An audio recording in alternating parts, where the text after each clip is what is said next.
இந்து உங்க எல்லாருக்கும் எவ்வளவு பிடிக்குமோ அதை விட எனக்கு அதிகமா பிடிக்கும்னு வச்சுக்கோங்க. நான் உண்மையா அவளை ரொம்ப லவ் பண்றேன். பட் உங்களுக்கு ஆர்மினா பிடிக்காதுல்ல. உங்களை மீறி நான் எப்பவும் எதுவும் பண்ண போறதில்ல அங்கிள்.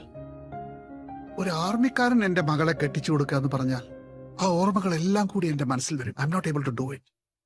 சரி, எங்க அம்மாவுக்கு நான் ஆர்மியில இருக்கிறது பிடிக்கல இன்னைக்கு வரைக்கும். அதே மாதிரி இந்த அப்பாவுக்கும் பிடிக்கலன்னு நினைச்சுக்கிறேன். பட் நான் இப்போ யங் ஆபீசர்ஸ்க்கு weapons handling and urban warfare சொல்லித்தரேன். Peaceful posting. ആർമി ലൈഫ് എന്ന് പറഞ്ഞാലേ അൺസർട്ടൺ ആണ്. അവിടെ എന്തും സംഭവിക്കാം. இங்க யாரும் பெர்மனண்டா தங்கிட போறது இல்ல அங்கிள். ஒவ்வொருத்தனுக்கும் அவன் பிறந்த உடனே அவனுடைய டைம் டிக் டிக் டிக் டிக்னு ஓட ஆரம்பிச்சிருது. நம்ம என்ன பண்ணாலும் ஒண்ணுமே பண்ணலனாலும் அந்த டைம் ஓடிக்கிட்டே இருக்கும். நிக்கிற வரைக்கும் ஓடிக்கிட்டே இருக்கும். பைபிள் பகவத்கீதா ரெண்டுமே டெத்தை பத்தி ஒண்ணுதான் சொல்லியிருக்கு. நீ எவனா இருந்தாலும் வந்த வேலை முடிஞ்ச உடனே கிளம்பு. ஆனா அந்த வேலை முடியிற வரைக்கும் நீ வாழ்வ. எங்க இருந்தாலும்